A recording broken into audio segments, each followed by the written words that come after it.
안녕하세요. 카도시 아카데미 김민호 목사입니다. 네, 반갑습니다.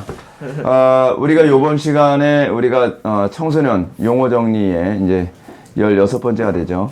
이번에는 하나님은 중심을 보신다라고 하는 부분을 좀 살펴보고자 합니다. 중심을 보신다.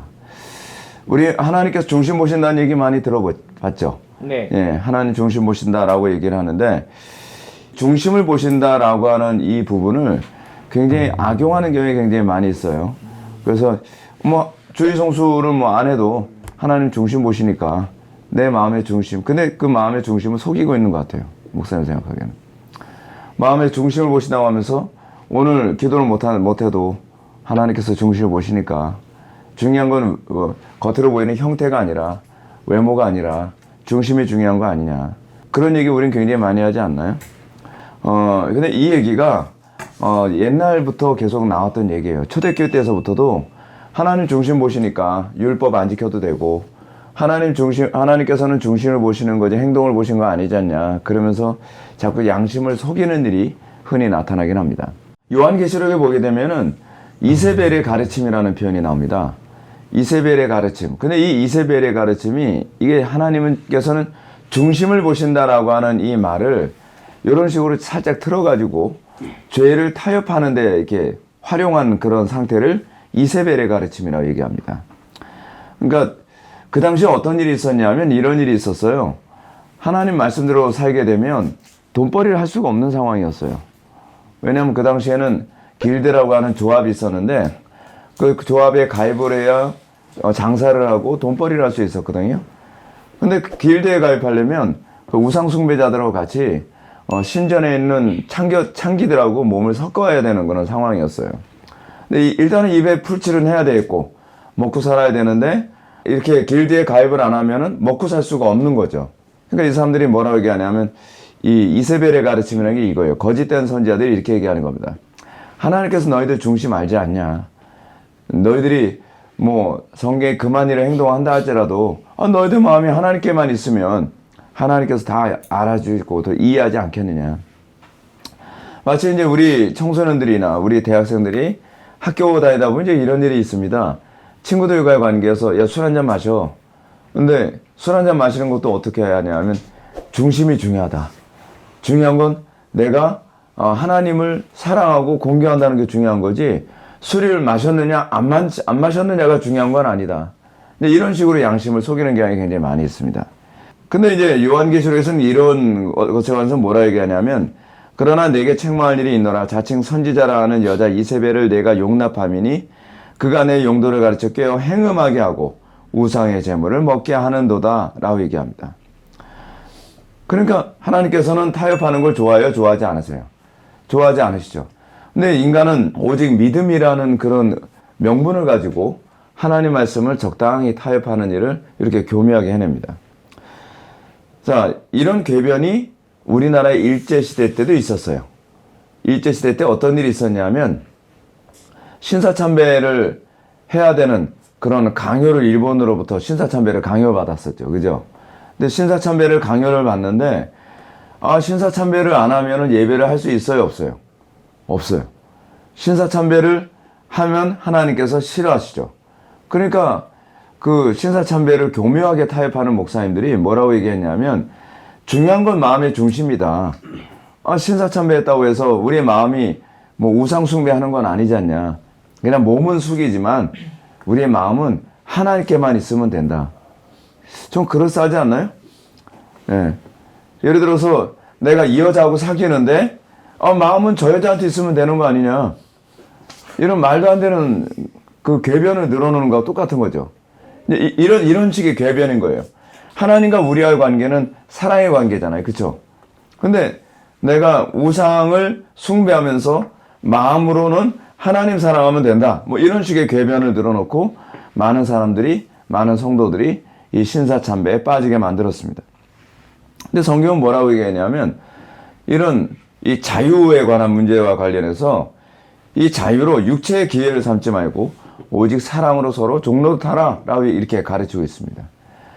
우리가 이 하나님께서 우리에게 자유를 주셨다고 해서 적당히 타협하고 적당히 우상 숭배해도 된다는 얘기가 아니죠. 그거는 오히려 뭐 하는 거예요? 하나님의 사랑에 대해서 배신하는 거죠. 그렇죠? 에스카이도 교회 안에 이런 그 성도들이 굉장히 많이 있습니다. 하나님께 내 중심만 있으면 지키면 되는 거지, 내가 술을 마시든 내가 뭐 불법을 행하든 내가 죄를 범하든 그건 중요한 문제 아니라. 자, 그럼 하나님께서 우리의 마음의 중심을 보신다라고 하는 이 말의 의미가 뭘까? 하나님께서 우리에게 시험을 하실 때 그 시험에 통과하는 것이 사실 우리의 마음의 중심을 보신다는 개념이에요. 예를 들어서 하나님께서 아브라함의 마음의 중심을 보신다고 하셨을 때 어떤 일을 하셨냐면, 어느 날 하나님께서 아브라함에게 나타나셔서 이런 말씀을 하셨어요. 아브라함아, 네 아들 이삭을 바쳐라. 이삭을 바쳐라라고 했을 때는 사실은 이삭을 받겠다는 얘기가 아니라 사실은 무엇이 내포된 거예요? 아브라함의 중심을 보시겠다는 얘기거든요. 그죠? 근데 아브라함의 중심을 보시겠다는 뜻인데, 우리는 이럴 때 어떻게 되냐면, 내가 하나님 중심은 하나님 사랑하니까 내 아들 안 바쳐도 되지. 이런 식의 결정을 하는 경우가 많이 있죠. 근데 아브라함은 그렇게 결정하지 않았어요. 아브라함은 자기의 중심을 하나님께 보이기 위해서 아들 이삭을 모리아산에 데리고 가서 거기에 제물로 바치는 행동을 하죠. 근데 죽이기 바로 직전에 하나님께서 아브라함의 행동을 중지시키고 이렇게 말씀하십니다. 그 아이에게서 내 손을 대지 말라. 그에게 아무 일도 하지 말라. 내가 내 아들 내 독자까지도 내게 아끼지 아니하였으니 내가 이제야 내가 하나님을 경외하는 줄 아노라. 뭘 보셨다는 거예요? 아브라함의 중심을 보셨다는 거죠. 아브라함의 중심을. 그럼 우리는 여기서 무엇을 할 수 있는가? 하나님께서 중심을 보신다는 것은 사실은 결정적인 순간에 우리의 행동을 보신다는 것과 같은 말이죠. 그렇죠? 평소에야 우리 중심이 어디 있는지 잘 모르죠. 근데 위기의 순간에, 내가 뭔가 손해를 봐야 될 때, 내가 뭔가 감정이 상할 때, 내가 뭔가 많은 부분에서 어려움을 당할 때도 우리의 일관성을 유지할 수 있는가? 그렇죠? 거기서 우리의 중심이 어디 있는가를 보이게 되는 것이죠. 중심을 보신다라고 하는 이 부분에 관해서 중요한 사건이 또 하나 있어요. 뭐냐면 다윗 사건입니다. 이제 다윗을 이제 왕으로 세우는 장면이 나오잖아요. 근데 다른 여러 다윗의 형들이 나타났을 때 그 중심이 틀렸다라고 생각을 했어요. 그러면서 사무엘이 와서 뭐라 하냐면 다윗을 보니까 하나님의 중심, 마음에 합한 자다라고 얘기합니다. 그래서 이렇게 얘기합니다. 하나님께서 사무엘에게 그의 용모와 키를 보지 말라. 외모를 보지 말라는 거죠. 내가 이미 그를 버렸노라. 그를 버렸다는 건 다윗을 버렸다는 것이 아니라 다윗의 형 중에 한 명을 버렸다는 얘기죠. 그 형을 보고 하는 소리입니다. 내가 보는 것은 사람과 같지 아니하니 사람은 외모를 보거니와 나 여호와는 중심을 보느니라. 근데 실제로 다윗의 중심이 하나님을 사랑하고 있다는 것이 입증이 됐죠. 어떤 사건에서요? 골리앗 사건에서. 그렇죠? 우리의 마음의 중심이 하나님께 있다고 한다면 우리에게서 나타나야 되는 것은 결정적인 순간에도 우리 일관성을 유지하는 것입니다. 자, 우리가 이 하나님을 사랑한다고 했을 때에 우리의 마음의 중심이 하나님께 있다고 했을 때 우리에겐 두 가지의 어떤 태도가 나타나야만 합니다. 첫 번째는 뭐냐면 율법의 형식을 극복하는 겁니다. 두 번째는 무엇이냐면 죄로부터 자유로워지는 것입니다. 율법의 형식으로부터 극복이라는 것이 뭐냐면 형식만 딱 지키고 마는 것이 아니라 율법의 형식을 넘어서서 하나님을 사랑하는 거죠. 그렇죠? 예수님께서 이런 말씀하시죠. 내가 율법이나 선지자를 폐하러 온 줄로 말라 폐하러 온 것이 아니오 완전하게 하려 함이라. 우리는 형식으로만 만족하는데 성경이 우리들에게 요구하는 것은 율법의 완성이죠. 그러니까 형식은 지키는데 율법의 정신을 안 지키는 경우가 상당히 많이 있잖아요. 근데 성경이 우리들에게 요구하는 마음의 중심은 네가 율법의 형식을 넘어서서 나를 사랑할 수 있느냐? 이건 이제 첫 번째로 던지는 질문이고요. 두 번째는 뭐냐면 죄를 이기려고 하느냐에 관한 문제예요. 우리가 하나님을 사랑한다고 하면 우리는 적극적으로 죄를 이기려는 태도로 살아가는가? 그럼 우리가 이제 이 주님의 계명대로 우리의 중심을 지키는 방법이 무엇인가에 관해서 이제 질문을 던질 법한데, 우리의 중심을 지키는 방법이 뭐냐면 믿음으로 사는 겁니다. 오직 의인은 믿음으로만 살죠. 그리고 사도 바울이 얘기했던 것처럼 믿음을 따라 하지 않은 것은 다 죄가 되는 겁니다. 그러니까 우리가 중심을 지켜내지 못하는 가장 심각한 원인이 어디에 있냐면 믿음으로 살지 않고 형식으로 자꾸 살려고 한다는데 이게 문제가 있다는 겁니다. 하나님께서 보시는 중심이란 믿음으로 사는가 아닌가를 보는 거죠.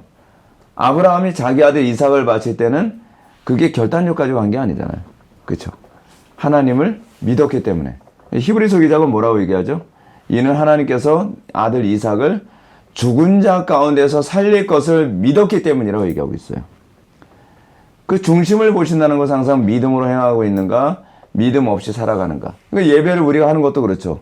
예배를 우리가 믿음으로 하는가, 아니면 형식적으로 하는가.